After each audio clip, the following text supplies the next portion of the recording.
A 33-year-old billionaire watched an 8-year-old girl trying to sell an old ring in the town square, desperate to save her dying mother. He never imagined this little girl was his daughter, and that this small gesture would change both of their destinies forever. What hidden truth could connect a child's sacrifice to a man's forgotten past? Could one act of kindness unravel years of lies and reveal a bond stronger than blood itself? Stay with this story until the end, because what you're about to discover will restore your faith in justice and the power of love. If you believe every child deserves to be loved and protected, leave a comment saying justice below.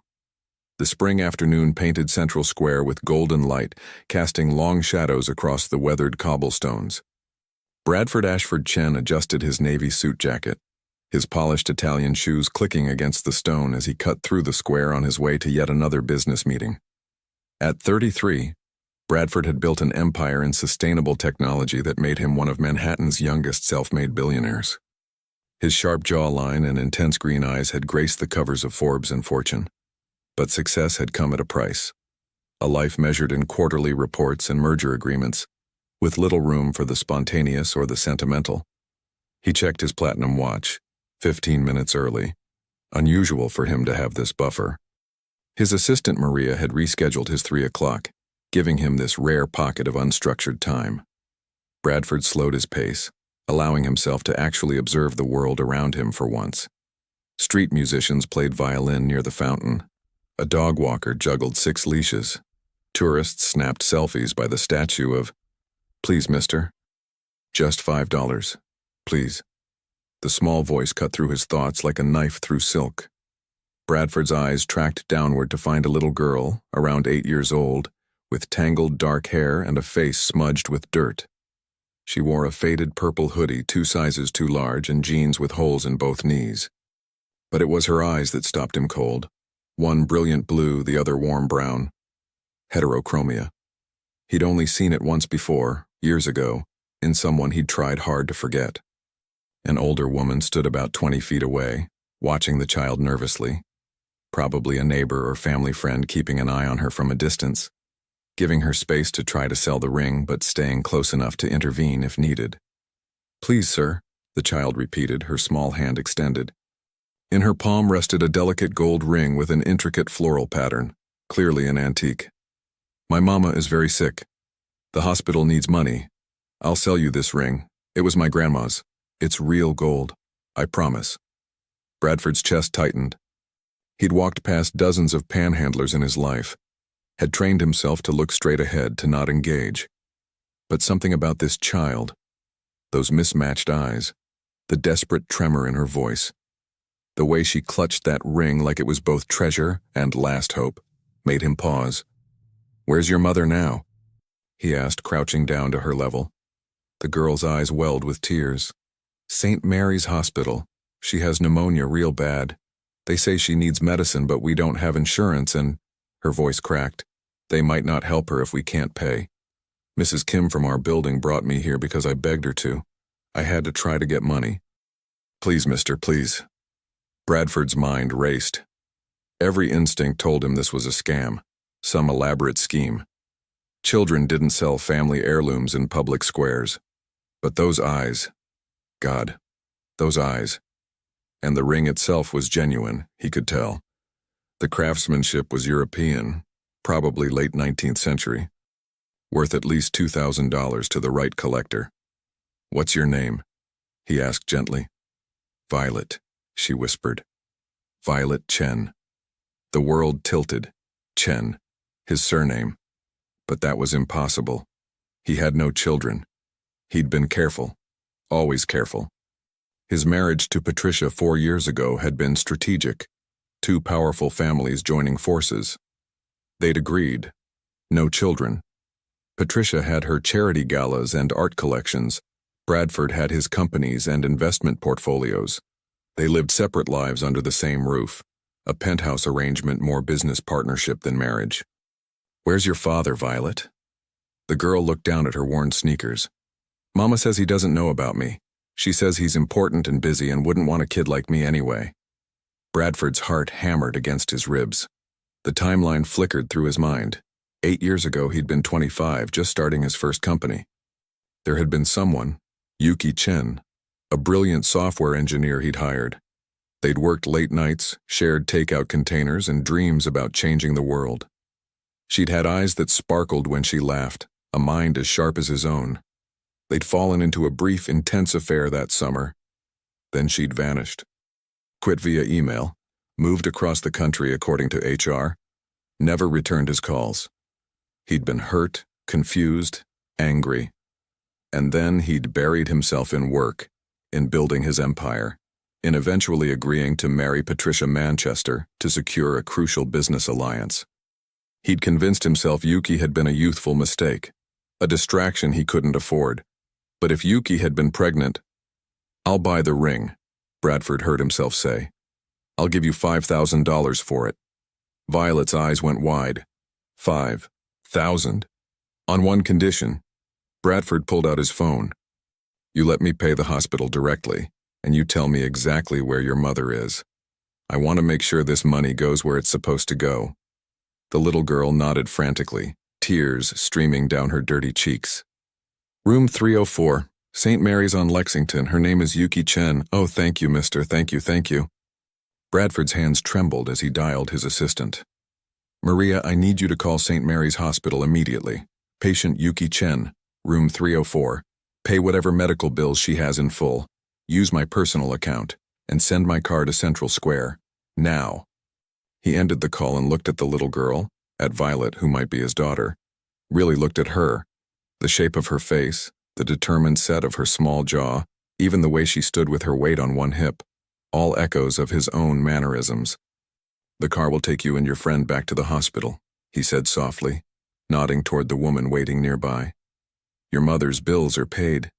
Keep the ring, Violet. It's yours."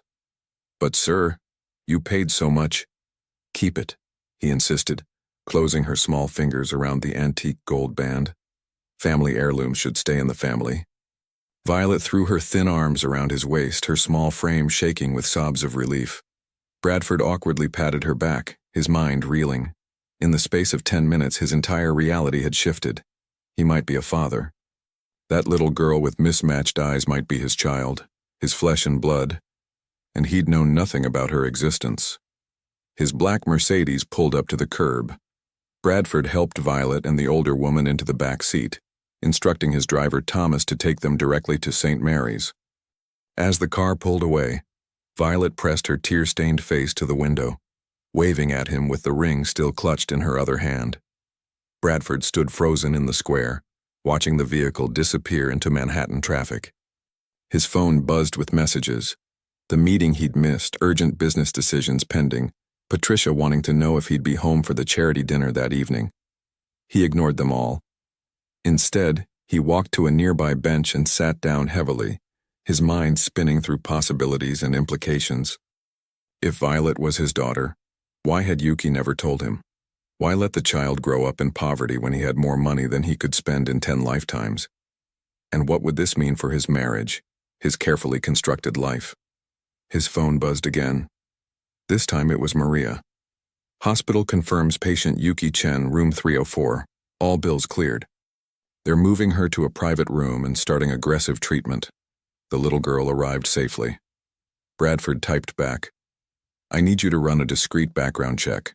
Yuki Chen, approximately 33 years old, last known employment at Ashford Tech Solutions 8 years ago. Everything you can find. And I'll need our legal team on standby." He stared at his phone screen, at his own reflection in the black glass. In one afternoon, the neat compartments of his life had exploded into chaos.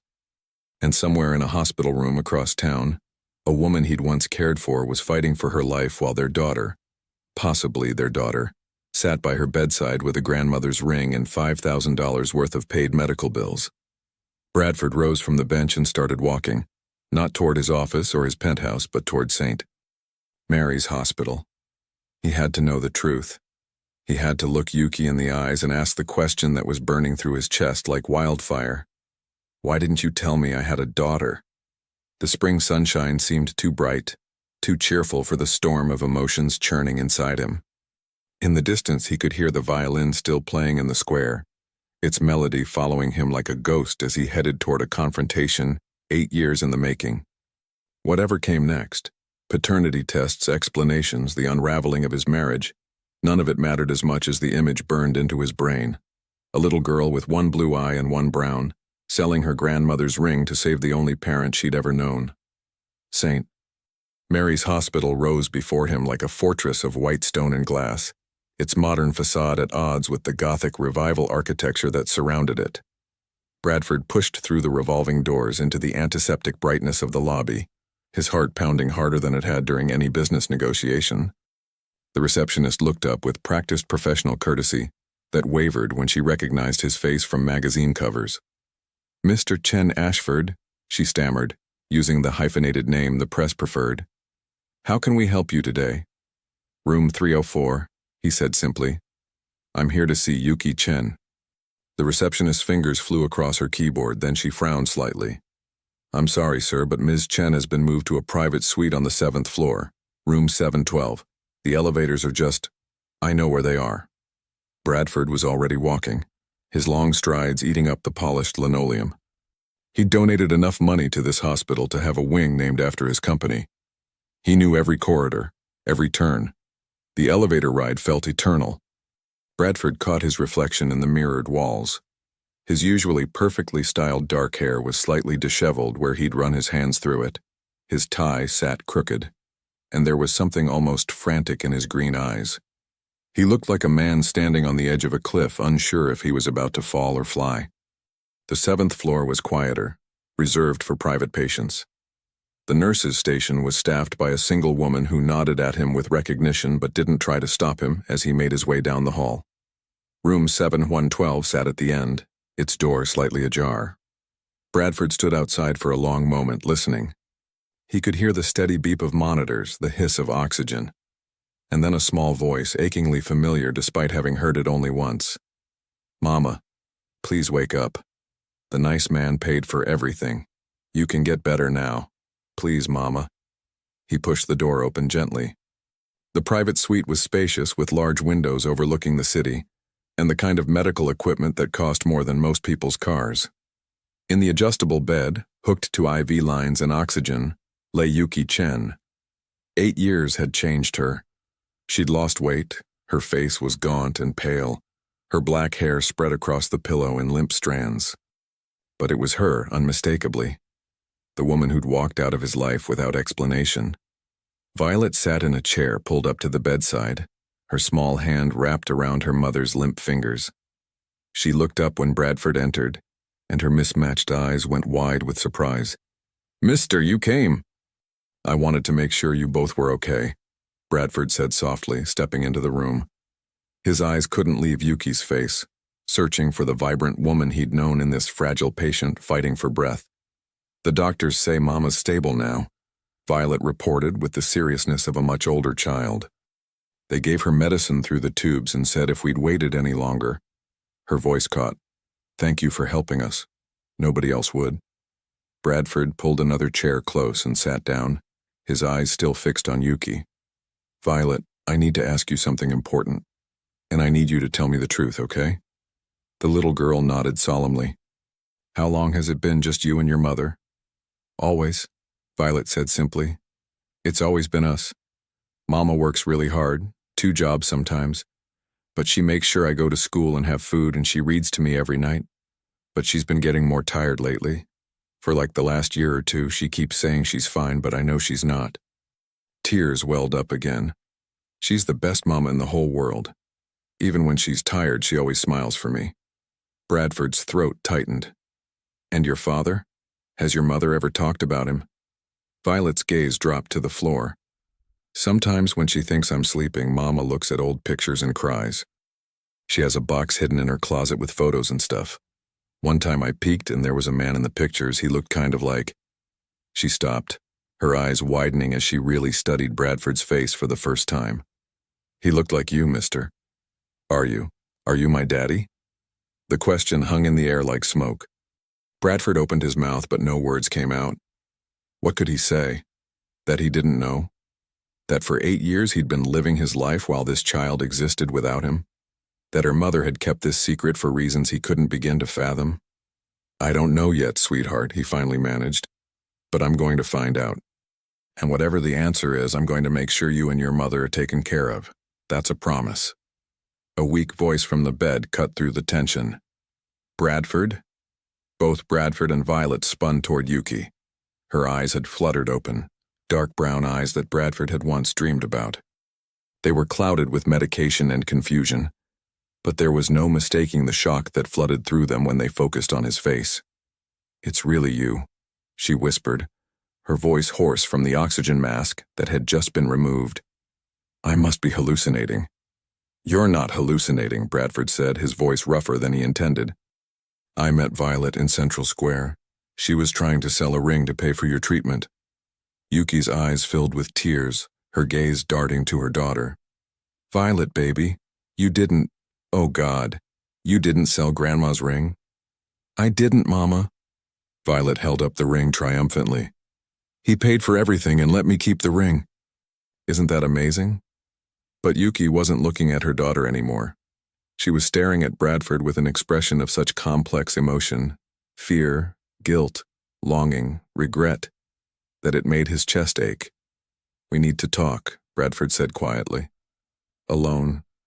Violet, honey, would you go to the cafeteria and get something to eat?" "Use this." He pulled out his wallet and handed her a credit card. "Get whatever you want. Take your time." Violet looked between her mother and Bradford uncertainly, but Yuki nodded weakly. "It's okay, baby. Go eat something. I know you haven't eaten all day." After Violet left clutching the credit card like a treasure, silence filled the room. The monitors beeped. The oxygen hissed. Bradford pulled his chair closer to the bed, his hands clasped between his knees. "Is she mine?" he asked, the words raw and direct. Yuki closed her eyes, tears streaming down her temples into her hair. "Yes." The single word detonated in Bradford's chest. He'd suspected, of course, had known on some level from the moment he'd seen Violet's face, but hearing it confirmed. "Why?" The word came out as almost a growl. "Why didn't you tell me? Why did you just disappear? Do you have any idea what—" He stopped, forcing himself to breathe.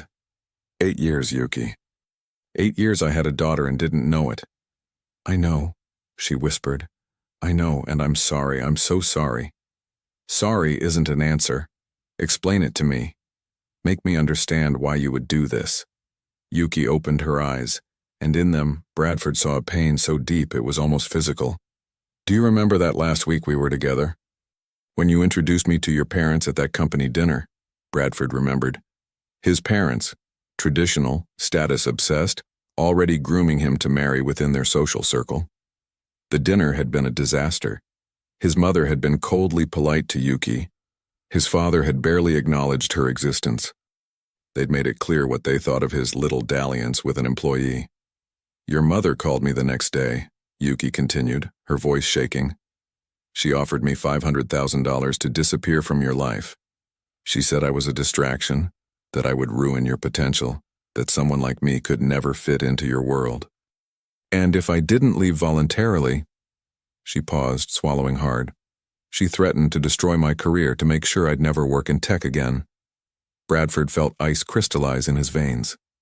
"That's a lie. My mother wouldn't—" "She had lawyers, Bradford, papers for me to sign, NDAs. She showed me pictures of other women your family had paid off over the years. She said this was just how things worked in families like yours."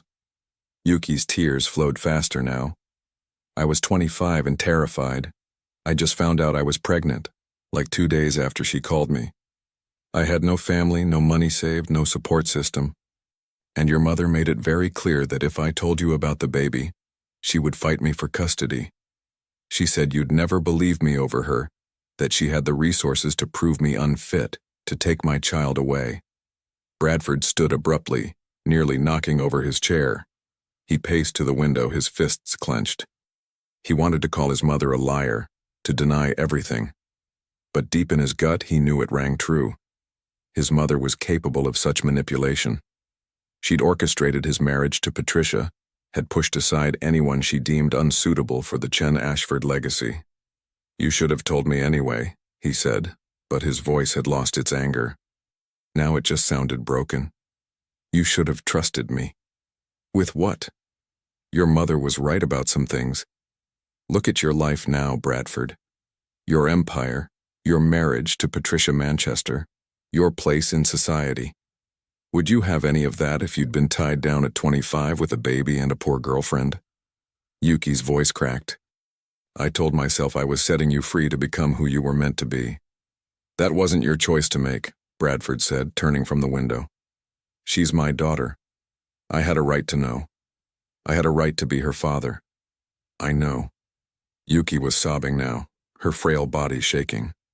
I know. And it's the biggest mistake of my life. Every day Violet asks about you, wondering why her daddy doesn't want her. Every birthday, every school event, she's the only kid without a father. I see your face in hers every single day, and the guilt is killing me. What do you mean, killing you? Bradford asked carefully. Yuki took a shaky breath. The pneumonia isn't the only problem. About 2 years ago, I started having chest pains, getting exhausted easily. I ignored it. I had to work, had to keep food on the table. Finally got diagnosed last year with progressive cardiomyopathy.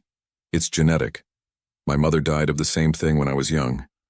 The doctors say with proper treatment I could have years. But without insurance, without money for the medications and procedures. She couldn't finish the sentence. Bradford sank back into the chair, his mind reeling. Yuki dying.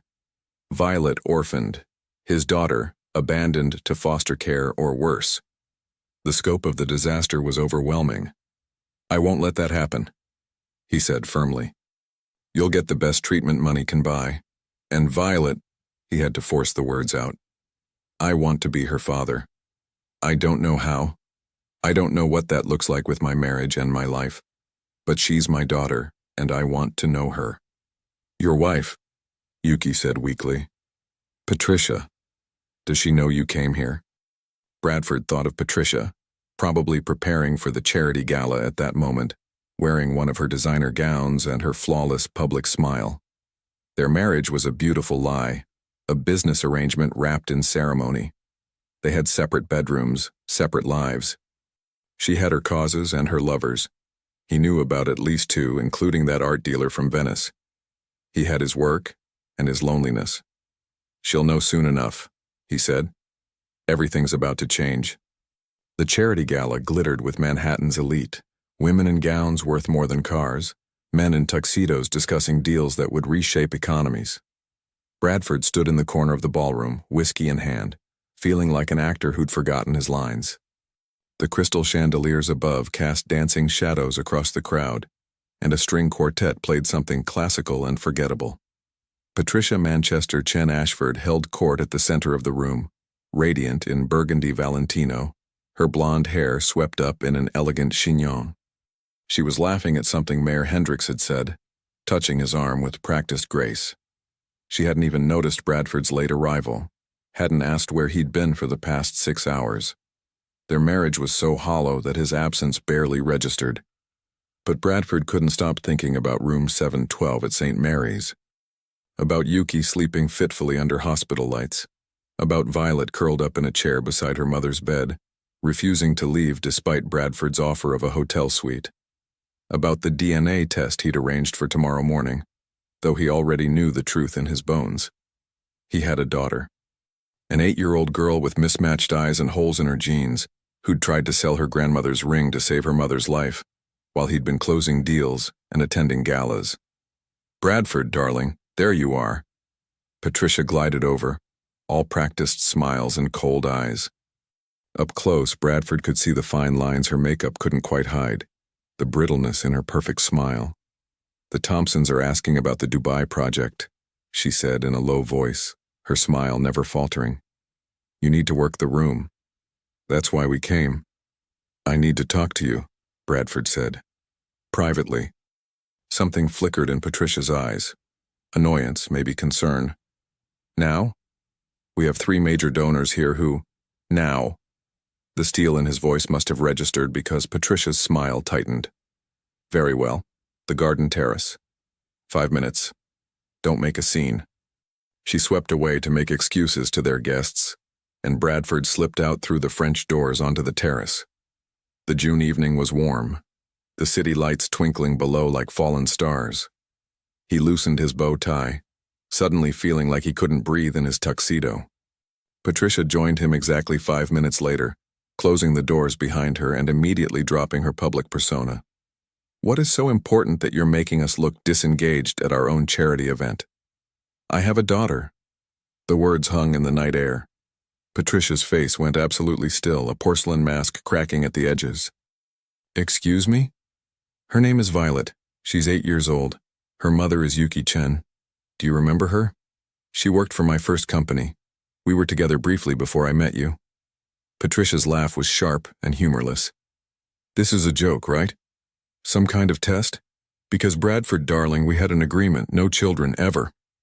That was fundamental to our arrangement. I didn't know about her until today. Yuki disappeared when she found out she was pregnant. She never told me. How convenient." Patricia pulled out her phone. "And let me guess, now that this woman has reappeared, she wants money? This is obviously a scam, Bradford. Some con artist saw your name and decided, she has a heart condition that's killing her." Bradford cut in. "She wasn't looking for me. I found her. Or rather, I found our daughter trying to sell a ring to pay for her mother's hospital bills." He pulled out his phone, showed Patricia the photo he'd taken. Violet's face filled the screen, those distinctive heterochromatic eyes staring into the camera with a mixture of hope and uncertainty. Patricia stared at the image, her expression unreadable. Those eyes. That's quite rare.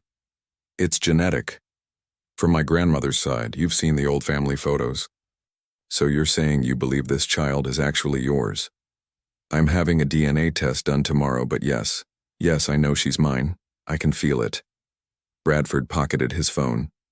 And I'm going to acknowledge her publicly. I'm going to take responsibility. Patricia was quiet for a long moment, her gaze fixed on the city lights below. When she finally spoke, her voice was different, softer, almost sad. "You realize this destroys everything, right?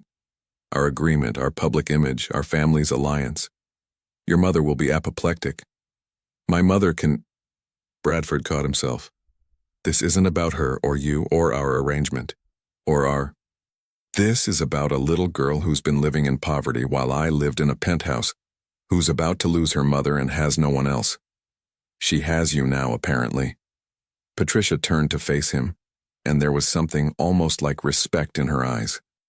"You know, Bradford, in 4 years of marriage, this is the most passion I've ever heard in your voice. You care about this child you just met more than you've ever cared about anything in our life together." It wasn't an accusation, just a statement of fact, and it was true. "What do you want to do?" and Patricia asked. "Regarding us." Bradford met her gaze. "I think we both know this marriage has been over for a long time.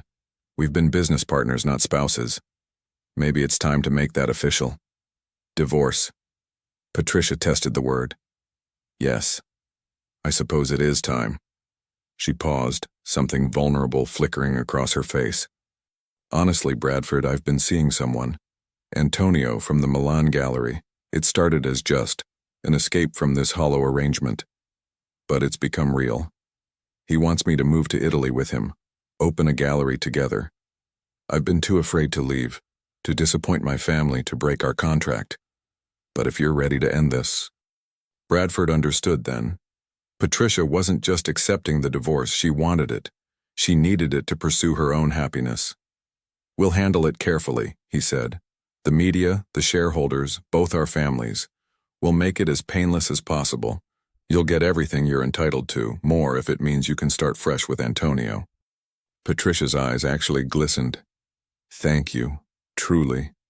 She touched his arm briefly, the first genuine gesture of affection he'd seen from her in years. "I hope fatherhood suits you, Bradford. You deserve to have something real in your life. And that little girl deserves a father who looks at her the way you looked at that photo." She turned to go back inside, then paused. "One thing. Your mother arranged our marriage, did you know that?" "I suspected." "Did you know she paid off at least 3 other women over the years? Women you were involved with? She has quite the file of signed NDAs and financial settlements." Bradford's jaw clenched. "Including Yuki?" "Almost certainly. Patricia's smile was sharp. Victoria Chen Ashford doesn't like loose ends. If this Yuki and her daughter are real, your mother will fight you. She'll try to control this situation, like she's controlled everything else in your life. Be ready for that. She slipped back through the French doors, leaving Bradford alone on the terrace. Below, Manhattan pulsed with life. Millions of people living their small dramas and grand tragedies, unaware that in one hospital room across town, the entire trajectory of his existence had shifted. Bradford pulled out his phone and scrolled through his contacts until he found his mother's number. Victoria Chen Ashford, matriarch of the family, architect of his carefully constructed life. He hesitated, thumb hovering over the call button. Not yet. First, he needed the DNA results. He needed leverage and certainty before facing his mother's manipulations. He needed to be absolutely unassailable in his claim to Violet. Instead, he called his lawyer. "Kenneth, it's Bradford. I need you to draw up divorce papers." "Yes, tonight. And I need you to look into something else. I need to know about any payments my mother made to a woman named Yuki Chen 8 years ago. NDAs, settlements, anything. I want documentation of everything." He ended the call and looked out over the city. Somewhere out there, Violet was sleeping beside her mother, maybe dreaming of the stranger who'd bought her grandmother's ring and paid for medicine. His daughter. The word still felt foreign in his mind, but also right. More right than anything had felt in years.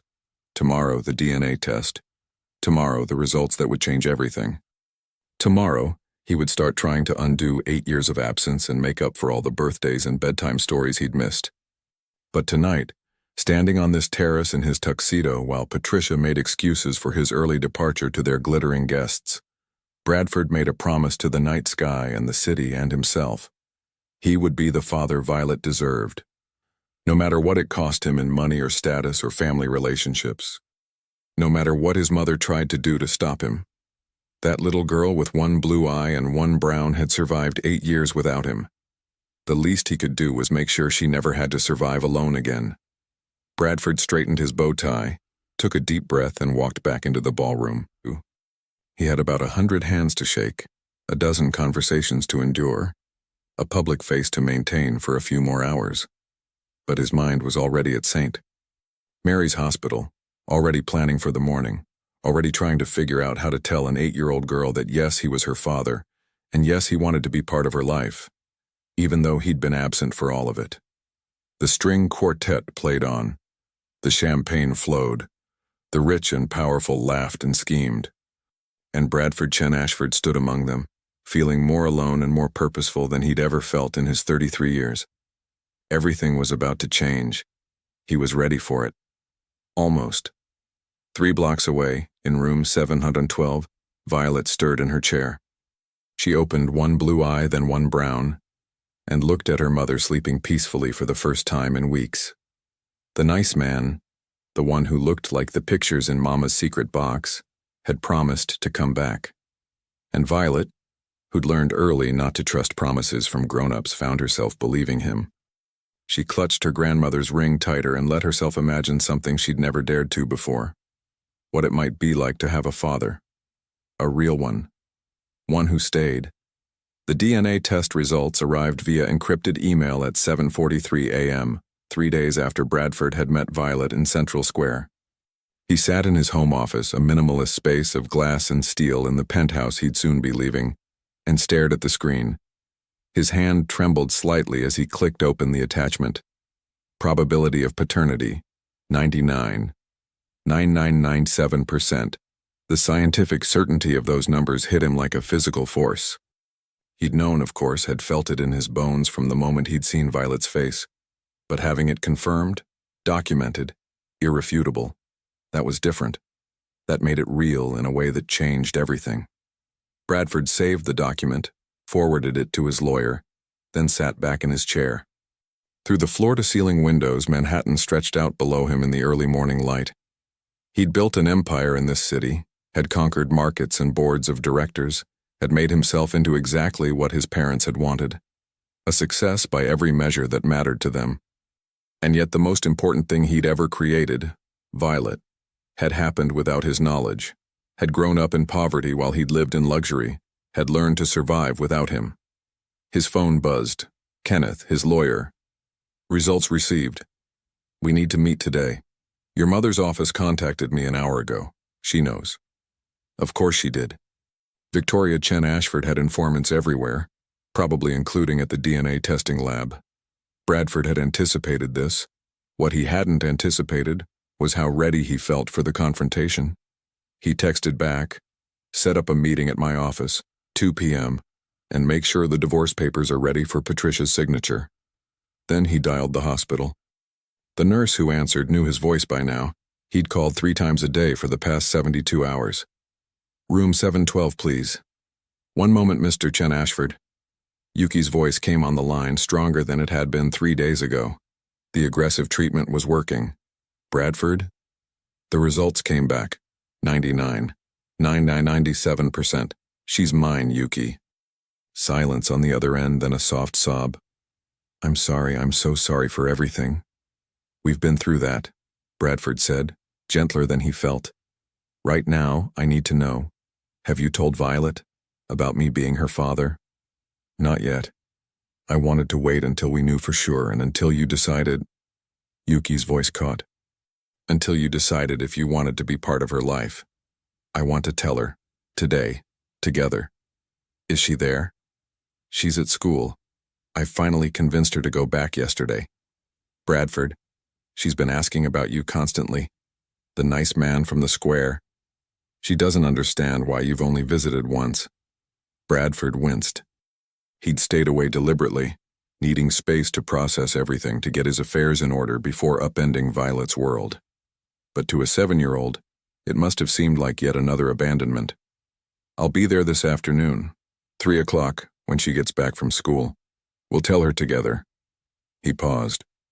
"Yuki, after we tell her, I want to be involved, really involved. I know we need to figure out custody arrangements and—" "Bradford." Yuki's voice was firm despite her weakness. "I'm dying. Not might die. Not eventually. The doctors gave me 18 months, maybe 2 years if the new treatment works. We don't need custody arrangements. We need a plan for what happens to Violet after I'm gone." The words landed like stones in Bradford's chest. "Then we'll make one. But first, we tell her the truth. All of it." He ended the call and sat for a moment in the quiet of his office. In 9 hours, he would tell a 7-year-old girl that he was her father. In 5 hours, he would face his mother's fury. And somewhere in between, he needed to figure out how to dismantle the life he'd built and reconstruct it around the daughter he'd just discovered. His phone rang again. Patricia. "I signed the papers," she said without preamble. "Kenneth has them. My lawyer will review and will file jointly. Mutual agreement, irreconcilable differences. The media statement is drafted." "Thank you," Bradford said, surprised by her efficiency. "Don't thank me. This arrangement stopped working for both of us years ago." Patricia's voice softened slightly. "Have you told the child yet?" "This afternoon. Good luck, genuinely." She paused. "Bradford, watch out for your mother. She called me last night, tried to convince me to fight the divorce, to claim you're having a mental breakdown. She's planning something. Let her plan. I have DNA evidence and 7 years of her manipulation documented. She can't touch this." "Don't underestimate Victoria," Patricia warned. She didn't build her empire by playing fair. After Patricia hung up, Bradford spent the next 2 hours in meetings he couldn't focus on, pushing papers and nodding at presentations, while his mind spun through possible scenarios. Finally, at 1:45 p.m., he cleared his schedule and headed to his corporate office building downtown. His mother was already waiting in his private conference room when he arrived. Victoria Chen Ashford sat at the head of the massive table like a queen on a throne, 70 years old and still stunning, her silver hair perfectly coiffed, her Chanel suit pristine, her dark eyes sharp as knives. "Mother," Bradford said coldly, closing the door behind him. "Bradford." Victoria's voice was silk over steel. "I understand congratulations are in order. A daughter, how? Unexpected. Cut the pleasantries. You knew about Violet 7 years ago. You paid Yuki to disappear." Victoria didn't even blink. I did what was necessary to protect your future. That woman was a distraction, a liability. You were 25 years old with a company to build. A surprise pregnancy would have derailed everything. That wasn't your decision to make. Bradford's voice rose despite his efforts to stay calm. She's my daughter. You had no right. I had every right. Victoria stood, moving to the windows with practiced grace. I'm your mother, protecting you, guiding you, ensuring you reach your full potential. That's what mothers do. And look at what you've accomplished, Bradford. Look at what you've built. Would any of this exist if you'd been tied down at 25 with a baby and a penniless girlfriend?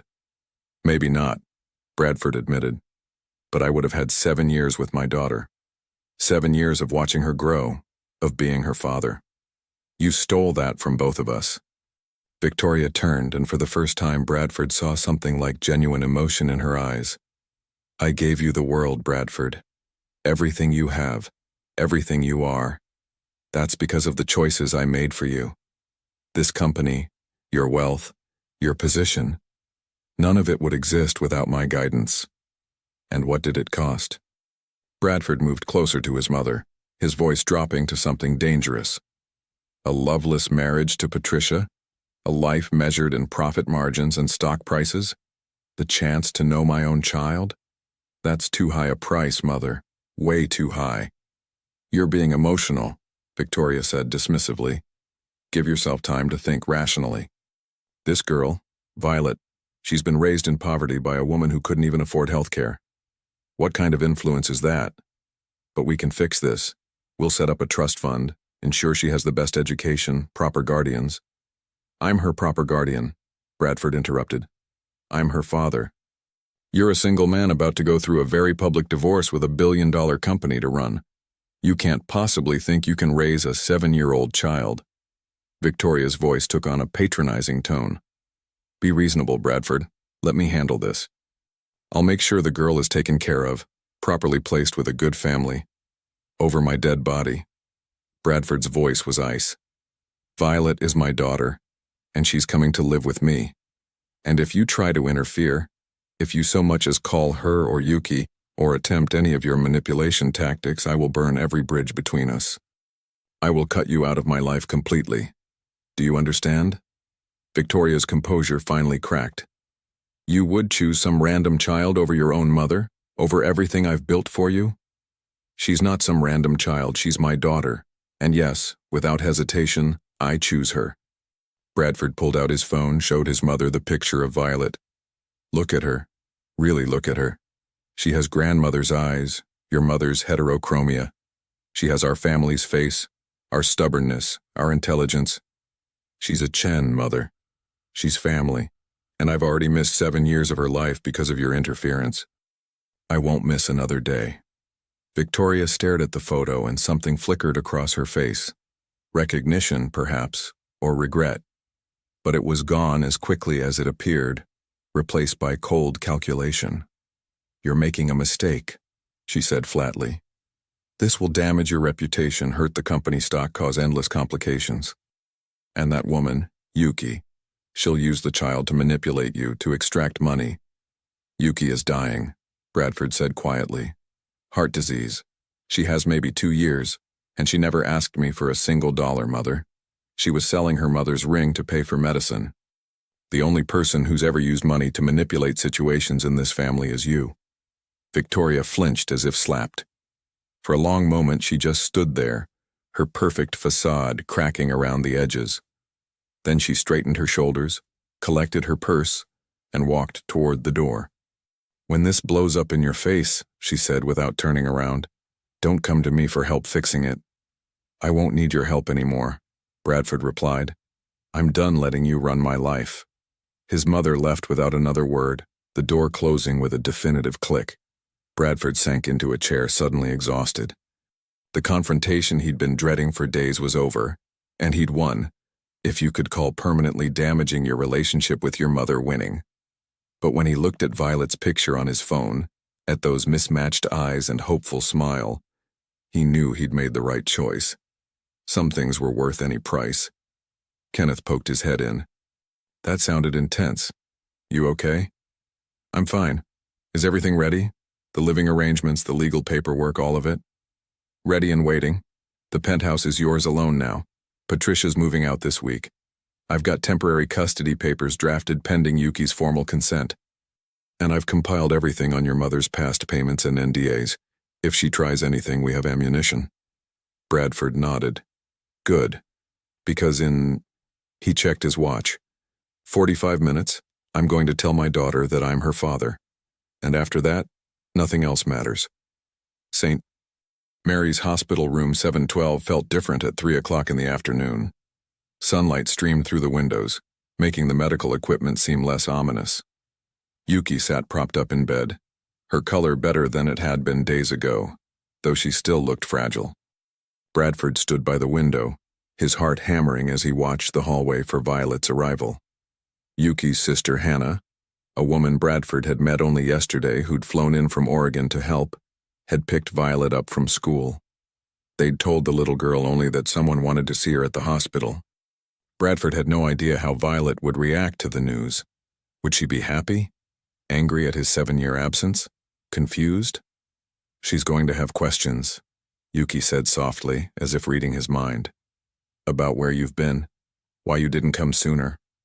7-year-olds can be surprisingly direct. I'll answer honestly, Bradford said. I didn't know about her. But now that I do, I want to be her father if she'll let me. Footsteps in the hallway. Then Hannah appeared in the doorway with Violet, who wore a faded purple backpack and carried a crumpled piece of paper, probably artwork from school. Her eyes lit up when she saw Bradford. Mister, you came back. She rushed into the room, then stopped short, suddenly shy. Hi. Bradford crouched down to her level, his throat tight. Hi, Violet. I like your backpack. It's old, Violet said matter-of-factly. But it still works okay. Did you come to visit Mama again? Actually, I came to talk to you, to both of you. Bradford glanced at Yuki, who nodded encouragingly. Violet, would you sit down for a minute? There's something important we need to tell you. Violet's mismatched eyes went wide with worry. Is Mama okay? Did something bad happen? No, sweetheart, nothing bad, Yuki reassured her. Come here, baby. Violet climbed onto the bed next to her mother, and Hannah quietly excused herself, closing the door behind her. Bradford pulled a chair close, his hands clasped between his knees. Violet, he began, do you remember when you asked me in this room if I was your daddy? The little girl nodded slowly, her gaze dropping to her hands. Well, I had some tests done. Special medical tests that can tell for sure. And the answer is yes. I am your father. Silence. Violet's head stayed down, her small fingers twisting together in her lap. Bradford exchanged a worried glance with Yuki. Violet? Yuki touched her daughter's shoulder gently. Baby, did you hear what Bradford said? I heard. Violet's voice was small. But why didn't you want me before? The question hit Bradford like a punch to the gut. Oh, sweetheart. Oh, Violet, no. He moved from the chair to kneel beside the bed, bringing himself eye level with her. I did want you. I just didn't know you existed. Your mama and I, we lost touch a long time ago before you were born. I didn't know she was pregnant. If I had known, I would have been there from the very beginning. I promise you that. Violet finally looked up, and tears streamed down her face. Really? You really didn't know about me? I really didn't know. But the moment I saw you in the square selling your grandmother's ring, Bradford's own voice cracked. Something in my heart recognized you, and when I found out for sure that you were my daughter, it was the best news I've ever gotten in my entire life. Better than being rich? Violet asked with a child's blunt curiosity. Bradford laughed, a sound somewhere between joy and tears. So much better than being rich. Money is just paper and numbers, Violet. But you're my daughter. You're real and amazing, and I've missed 7 years of knowing you. That's time I can never get back, but if you'll let me, I want to be your father from now on, for all the years ahead. Violet looked at her mother. Mama, is it okay if he's my daddy? Yuki was crying openly now. Baby, it's more than okay. It's wonderful. Bradford is a good man.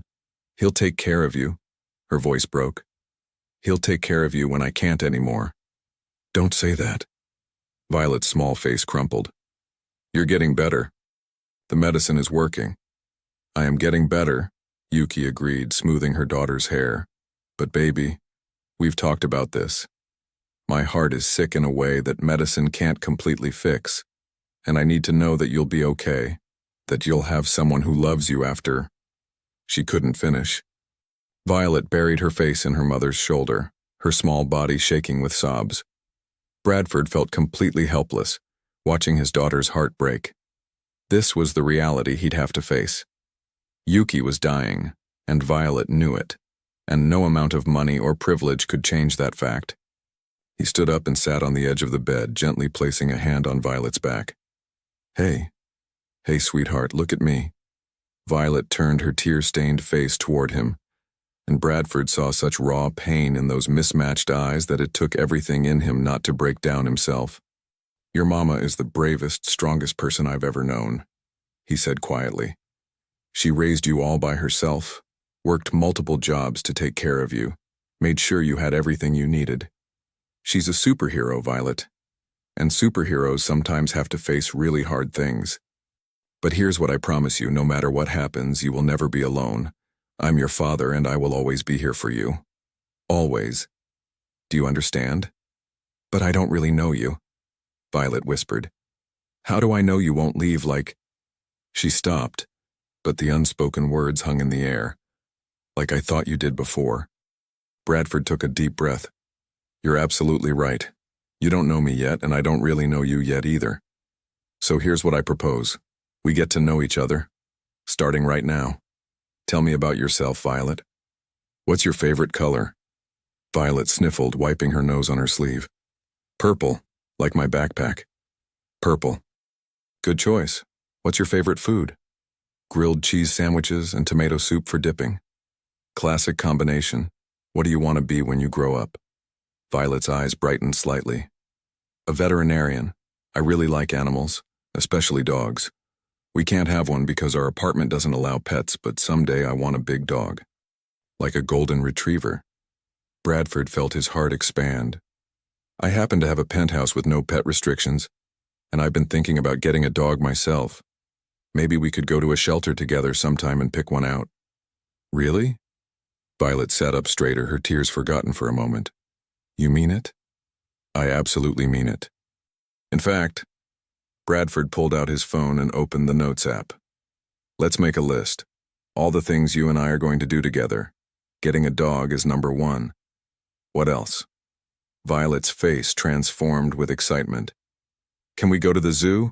I've never been to the zoo. Mom always says we'll go, but she's too tired after work. Zoo. Absolutely. Bradford typed it in. What else? And the science museum. My teacher says they have a whole room about space and planets and stuff.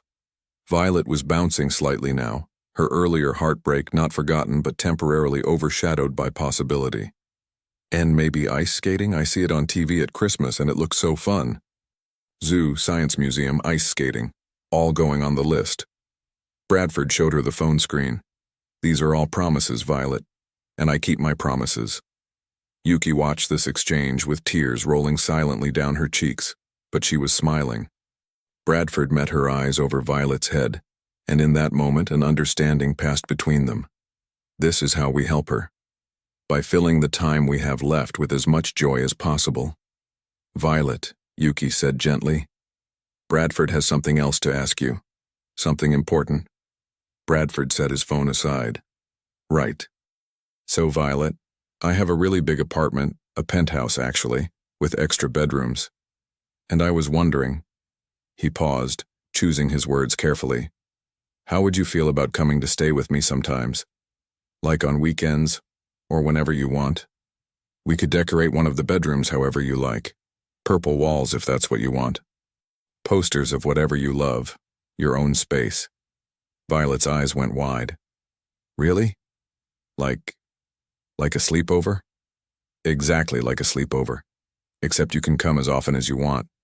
And when your mama gets out of the hospital, she can come visit too. There's plenty of room. But Violet's face fell. Our apartment lease is up next month.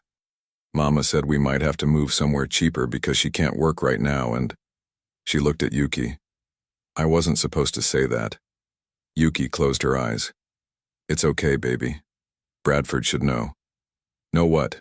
Bradford asked, though he could guess. We're about to be evicted, Yuki said quietly. I'm 3 months behind on rent and my boss let me go because I've missed too much work. Disability hasn't kicked in yet, and even when it does, it won't be enough for rent and medical bills and food and… She shook her head. I've been trying to figure out where we'll go. Maybe Hannah's place in Oregon, but her apartment is tiny and she's already struggling and… Stop. Bradford held up a hand. Just stop. You're not going to Oregon. You're not being evicted. None of that is happening. Here's what's going to happen instead. You're both moving into the penthouse, not just for visits, permanently. There are 4 bedrooms. You'll each have your own room, your own space. All the medical care you need, Yuki, with the best doctor's money can buy. No more worrying about rent or food or bills. It's done. Consider it done. Yuki stared at him. Bradford, you can't just… Why not? I'm a billionaire with a massive empty apartment and a daughter I want to get to know. This is the logical solution. He looked at Violet. What do you think, Violet? Want to come live with your dad? Violet looked between Bradford and her mother, her expression a mixture of hope and disbelief and fear that this might all be a dream. We'd really live there? In a penthouse? I've seen them in movies, they're like, really fancy. It is pretty fancy, Bradford admitted, but it's also really empty. It needs a little girl and her mother to make it feel like a home, so yes, really, if your mama agrees. Yuki was crying again but nodding. How did this happen? 3 days ago I was dying alone, about to lose everything, and now you have help, Bradford said simply. Now your daughter has a father who wants to be part of her life. Now we figured this out together. All 3 of us. Violet suddenly launched herself at Bradford, wrapping her thin arms around his neck in a fierce hug. Thank you, thank you, thank you, she chanted into his shoulder. I promise I'll be good. I promise I won't break anything fancy. I promise… Hey. Bradford hugged her back. This tiny person who was his daughter, who'd survived 7 years without him and was still somehow full of light. You don't have to promise anything except to be yourself. That's all I want. Just you. Exactly as you are. He looked over Violet's head at Yuki, who mouthed a silent, thank you, that carried the weight of 7 years of struggle, of fear, of doing it all alone. Bradford nodded back, making another silent promise. I've got this. I've got both of you. Later, after Violet had shown him every piece of artwork in her backpack and made him promise to put them all on the refrigerator in the penthouse, after they'd called for dinner to be delivered to the hospital room and eaten together like a real family, after Violet had finally fallen asleep curled up next to her mother, Bradford stepped into the hallway to find Hannah waiting. She took it well, Hannah observed. Better than I expected. She's an incredible kid, Bradford said. Yuki did an amazing job raising her. Hannah studied him carefully. My sister told me what your mother did. The money, the threats, all of it. That's pretty messed up. Yeah, Bradford agreed. It is. But I can't change the past. All I can do is try to make up for lost time going forward. You really mean it? About them moving in with you?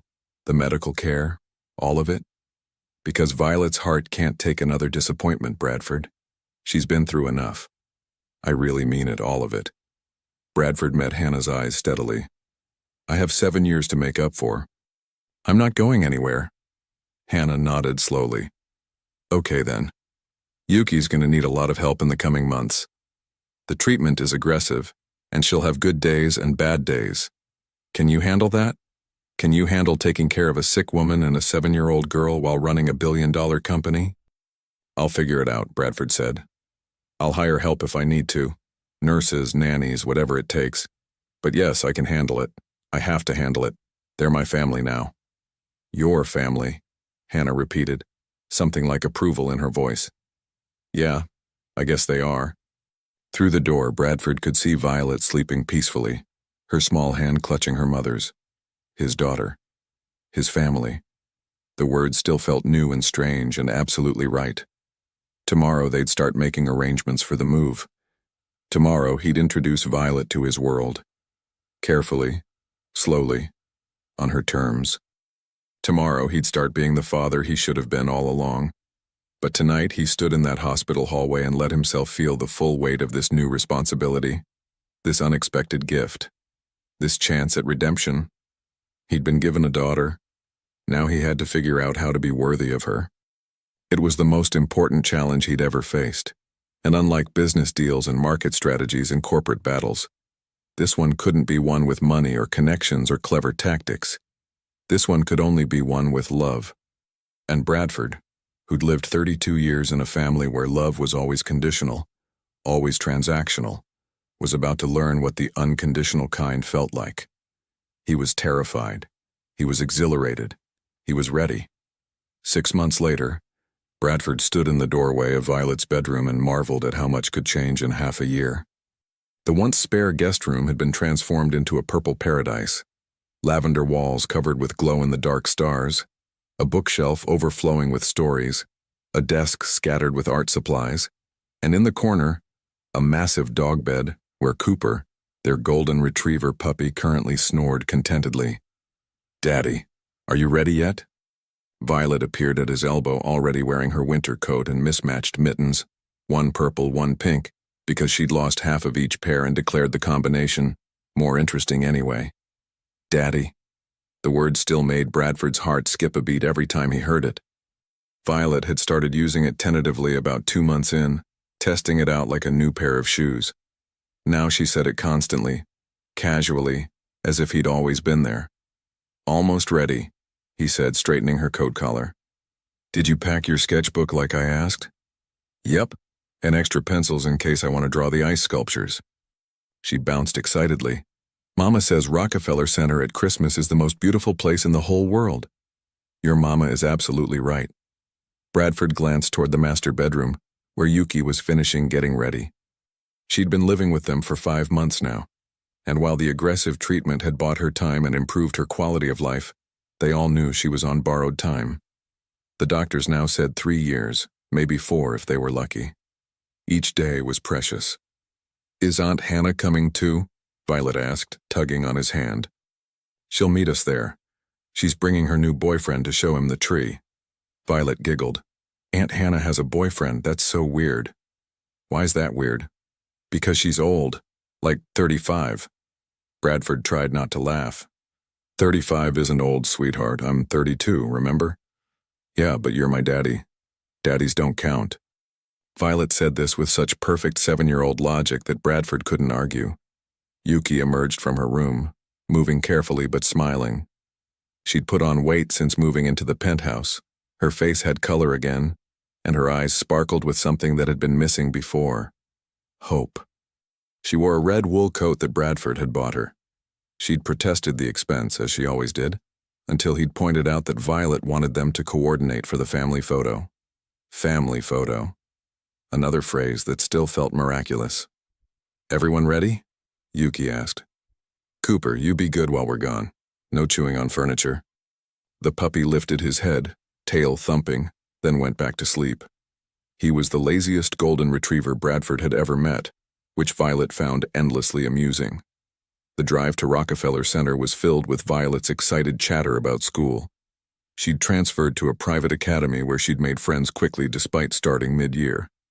Her teachers reported that she was bright, creative, and kind, though sometimes she got distracted staring out windows, thinking about big questions. Like what kind of big questions? Bradford had asked her teacher during the last parent conference. "Yesterday she asked me if stars feel lonely since they're so far apart," the teacher had replied with a smile, "and whether dinosaurs would have invented ice cream if they'd had thumbs." His daughter was wonderfully, beautifully weird. Bradford loved every strange thought that came out of her mouth. Rockefeller Center blazed with lights as they arrived. The massive Christmas tree towered above the plaza, thousands of lights twinkling against the winter sky. Ice skaters circled the rink below while tourists jostled for photos and hot chocolate vendors did brisk business despite the cold. "It's so pretty." Violet gasped, her breath misting in the freezing air. "Can we skate? You promised we'd skate." "After we see the tree," Bradford said. "And after we meet Aunt Hannah." They found Hannah near the railing overlooking the rink, accompanied by a tall man with kind eyes who introduced himself as Marcus. Violet immediately interrogated him about whether he liked dogs and purple and if he knew how to draw unicorns. Marcus passed all 3 tests with flying colors. "She's amazing," Hannah whispered to Bradford while Violet dragged Marcus toward the tree for a closer look. "Look how happy she is. You did this, you and Yuki together. You gave her this." Bradford watched his daughter, her face tilted up toward the massive tree, lights reflecting in her mismatched eyes. "She gave me more than I gave her. She gave me a reason to actually live my life instead of just working through it." Yuki slipped her hand into Bradford's, a gesture that had become comfortable between them over the past months. They weren't romantic. They'd tried one awkward date early on and both agreed that ship had sailed. But they were family, bound by their love for Violet and a deep mutual respect. They were partners in the most important project either of them had ever undertaken, raising an extraordinary little girl. "I need to tell you something," Yuki said quietly. "I had an appointment with Dr. Morrison yesterday while you were in that merger meeting." Bradford's stomach dropped. "And the treatment is working better than expected. He thinks I might have 5 years now, maybe more." Yuki's eyes filled with tears. 5 years, Bradford. 5 more Christmases with her. 5 more birthdays. I might see her graduate from elementary school." Bradford pulled Yuki into a hug, relief flooding through him. 5 years wasn't forever, wasn't nearly long enough. But it was time. Precious, miraculous time. "We'll make every day count," he promised. "Every single one." "I know you will," Yuki said. "Even after I'm gone. You're going to raise an incredible woman, Bradford. I see how you are with her. The patience, the love, the way you actually listen when she talks about her strange ideas. You're already an amazing father." "I'm learning," Bradford said. "Every day I'm learning, mostly from her." Violet ran back to them, grabbing both their hands. "Come on! Marcus says they're about to do the special light show. We have to get closer." They pressed forward through the crowd, Violet between Bradford and Yuki, holding both their hands. The tree's lights began their programmed sequence, dancing to music that echoed through the plaza. All around them, people gasped and pointed and took photos. But Bradford barely noticed the tree. He was watching Violet's face, the pure joy radiating from her, the way she squeezed both their hands tighter during the crescendo, the sound of her delighted laughter when the lights exploded in a finale of color. This moment, right here, was everything. More valuable than any business deal, any amount of money, any achievement he'd ever accomplished. After the show, they headed to the ice rink. Bradford hadn't skated in years and promptly fell on his first attempt, much to Violet's amusement. "Daddy, you have to bend your knees," she called out, skating circles around him with surprising confidence. They'd been taking lessons together for the past month. "I am bending my knees," Bradford protested, flailing slightly. "Not enough." Violet skated backward, showing off. "Watch me." Marcus, who turned out to be a former hockey player, helped Bradford find his balance while Yuki sat on a bench wrapped in blankets, watching with obvious delight. Hannah joined her, the 2 sisters talking quietly while the skating lesson continued. "You're doing great," Marcus said as Bradford managed to stay upright for a full minute. "Just remember, short strokes, steady balance." "How long until I can skate backward like my 7-year-old?" Bradford asked ruefully. "Give it a few years." Marcus laughed. "She's a natural." Violet zoomed past, her purple coat flying behind her. "Daddy, race you to the other side." "That seems unwise." Bradford called back, but he pushed off anyway, wobbly but determined. He made it halfway before his skates tangled and he went down again, landing hard on his rear end. Violet skated back, giggling so hard she could barely stand. "Oh, Daddy, you're so bad at this." "Thanks for the encouragement," Bradford said dryly, but he was grinning.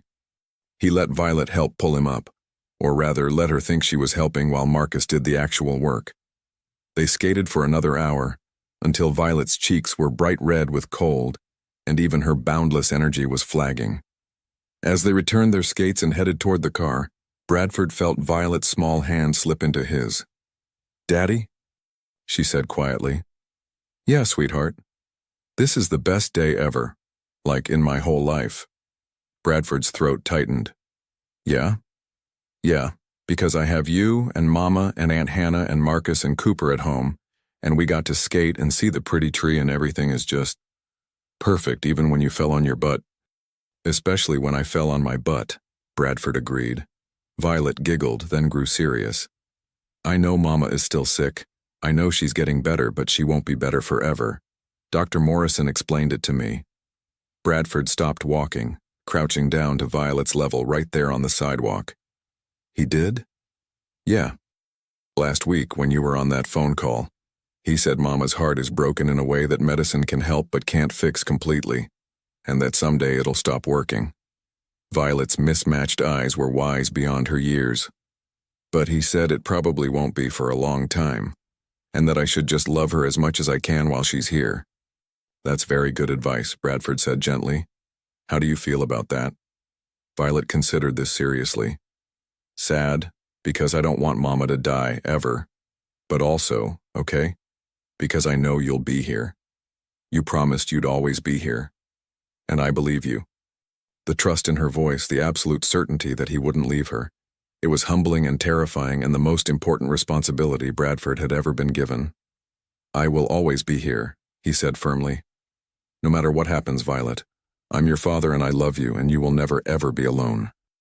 That's not just a promise, that's a fact. I love you too, Daddy. Violet hugged him tightly. Thank you for finding me. Thank you for buying Grandma's ring that day. Thank you for selling it, Bradford said into her hair. Best purchase I ever made. They rejoined the others and made their way to the car. On the drive home, Violet fell asleep between Bradford and Yuki, her head on Bradford's shoulder, still wearing one purple and one pink mitten. Yuki met Bradford's eyes over their daughter's sleeping form, and in that look was everything they'd been through. The years apart, the suffering, the reunion, the joy of these past months. And something else too, gratitude. They'd both been given a second chance. Yuki had found help when she'd thought all was lost. Bradford had found purpose when he hadn't even known he was searching for it. And Violet had found a father who loved her unconditionally, who'd rearranged his entire life around her needs. Back at the penthouse, Bradford carried Violet to bed, carefully removing her coat and mittens without waking her. He tucked her in, surrounded by her stuffed animals and the glow of star stickers on the ceiling, Cooper immediately hopping up to curl at the foot of her bed despite house rules. Bradford stood in the doorway watching his daughter sleep and thought about the man he'd been 6 months ago. That Bradford had measured success in profits and deals, had lived in a beautiful empty penthouse with a wife he barely knew, had been slowly dying inside without realizing it. This Bradford, the one who knew how to make chocolate chip pancakes shaped like dinosaurs, who'd learned the words to every Disney song because Violet sang them constantly, who went to school plays and parent meetings, and whose phone wallpaper was a photo of a little girl with one blue eye and one brown. This Bradford was actually alive. His phone buzzed. A message from his mother, the first in months. I saw the picture on your social media. You and the girl at Rockefeller Center. She looks happy. And you look different.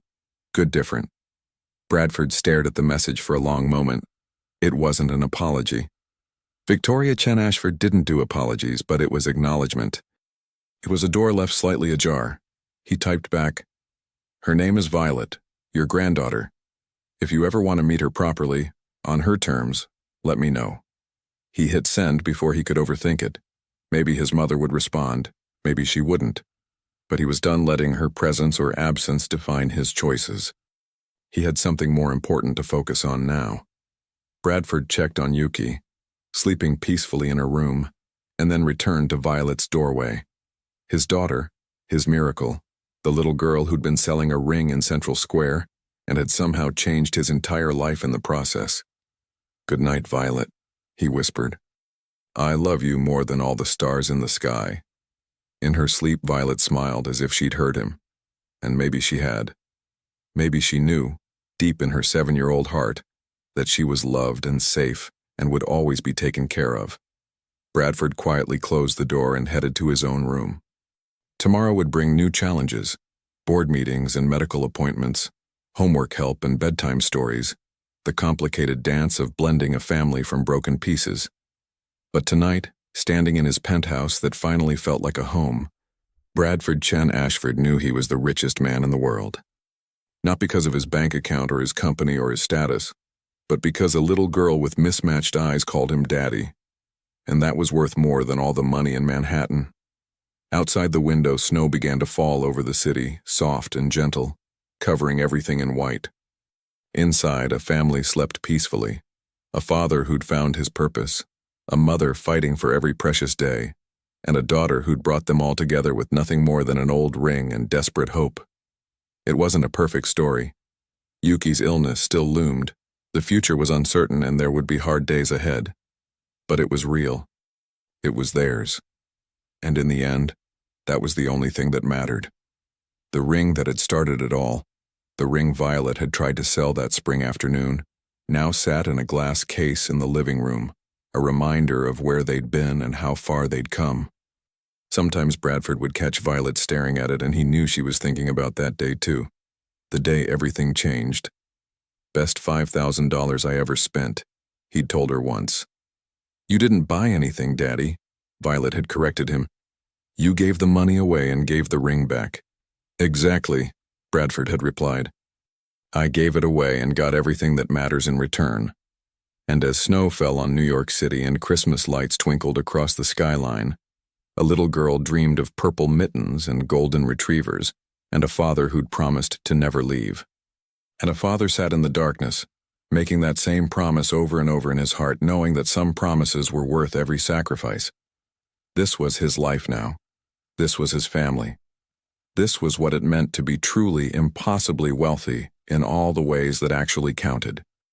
And Bradford Chen Ashford, who'd once measured his worth in dollars and deals, now measured it in goodnight kisses and badly drawn pictures stuck to the refrigerator, and the sound of his daughter's laughter echoing through rooms that had once been empty. He'd found his daughter selling a ring. And in return, she'd given him something infinitely more valuable. A reason to live. A purpose. A heart that finally understood what love actually meant. It was the best trade he'd ever made.